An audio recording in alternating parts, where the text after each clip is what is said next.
This edition features flashback, a recap of some stories that made headlines during the week. Let's start tonight with the global war against terrorism, where the growing strategic partnership between the United States and Nigeria has recorded a major breakthrough following the successful elimination of Abu-Bilal Al-Minuki, a senior commander of the Islamic State terrorist network, during a coordinated joint operation involving American and Nigerian forces. The operation, described by U.S. President Donald Trump as meticulously planned and highly complex, underscores the increasing level of intelligence sharing, operational coordination, and military cooperation between both countries in confronting transnational terrorist threats operating across Africa and beyond. In a statement, President Trump disclosed that American Special Operations Forces worked closely with the Nigerian Armed Forces to kill Al-Minuki, who was identified as the second in command within the global ISIS structure and one of the world's most active terrorist operatives.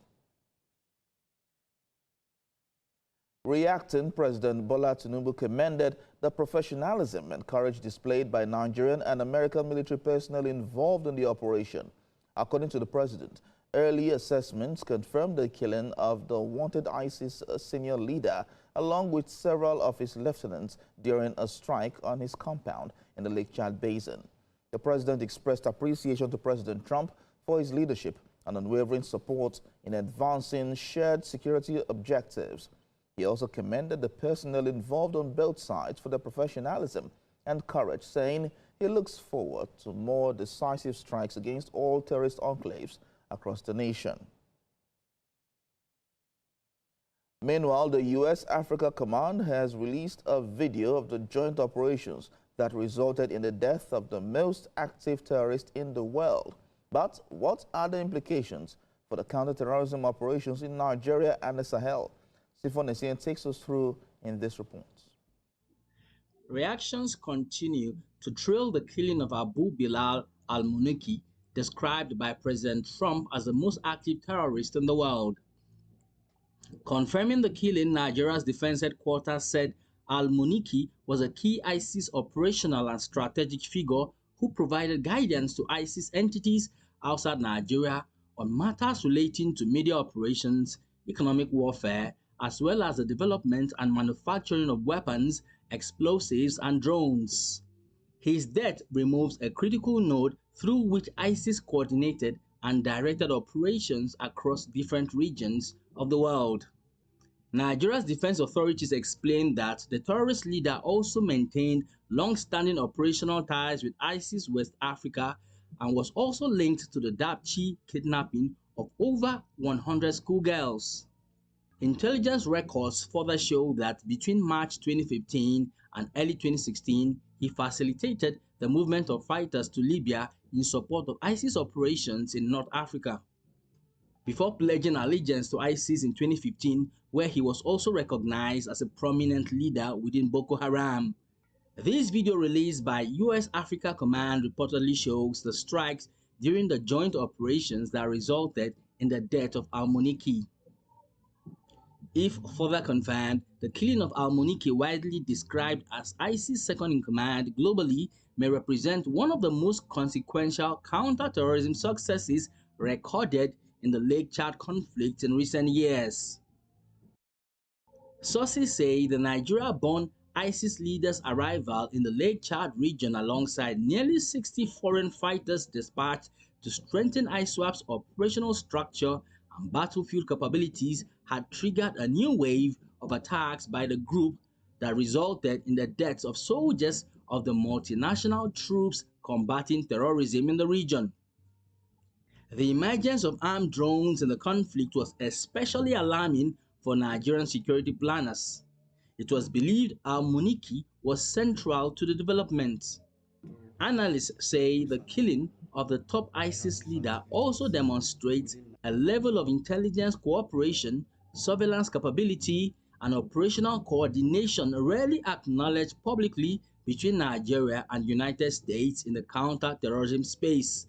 The tone and the language used by President Trump shows respect to our military, and it has also shown that our military has also gained a level of respectability in the global reckoning, and that is they are acting like um, equals, not subordinates to any other external force in terms of intelligence sharing, because this is an intelligence-led operation. So this is one of the fruits.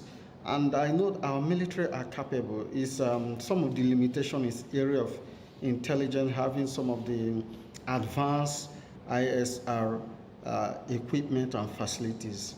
So if you have that eyes in the sky, and other form of intelligence assistance, and there's also the provision of drone technology and assistance. So this will help in terms of tactical and operational capacity. Our military is top notch. Experts believe the joint operations may have just disrupted ISWAP's command and coordination architecture.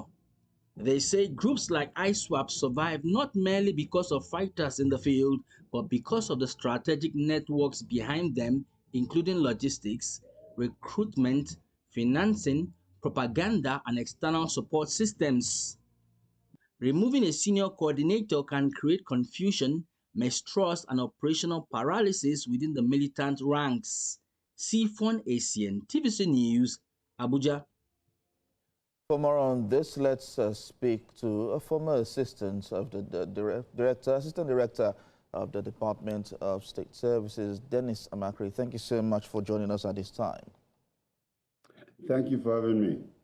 All right, so let's look at the impact. What impact could this have on security in northeastern Nigeria, especially in Borno State?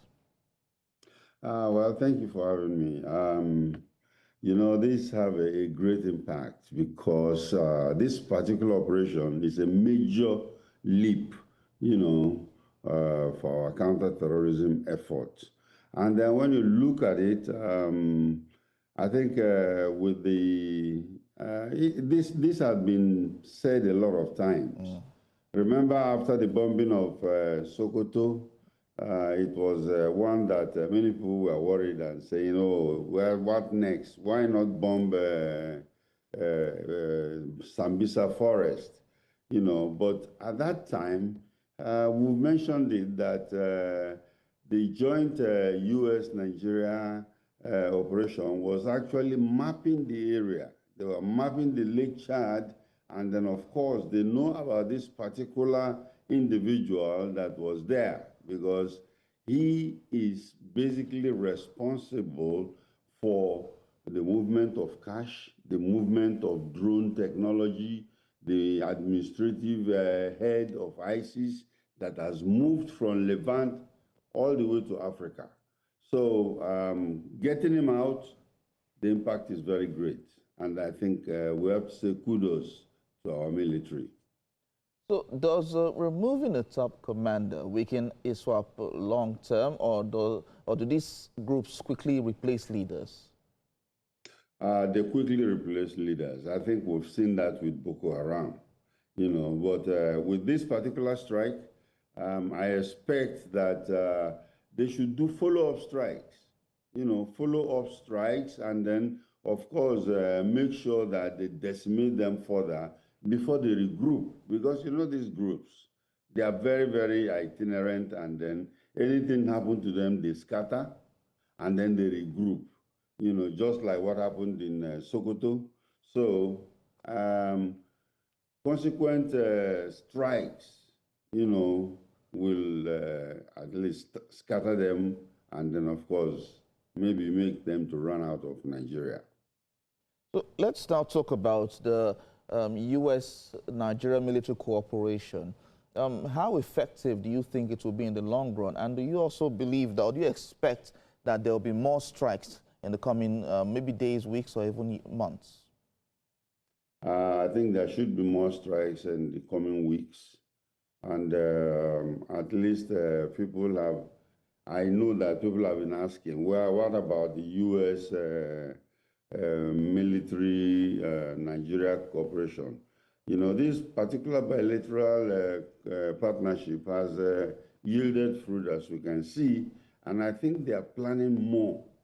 And we are very, very happy that, the support, the ISR in the intelligence, reconnaissance, and surveillance technique that they are helping in giving to Nigeria by giving satellite intelligence, and then, of course, Nigerian military also giving human intelligence on the ground, I think will go a long way. Many people don't understand. Before they can actually pinpoint this man, there are security agents that have penetrated that particular camp to, give the air component where and how, and how to deal with it. All right, former Assistant Director of the DSS, Dennis Anakri, thank you so much for your insights. Thank you. Thank you for having me.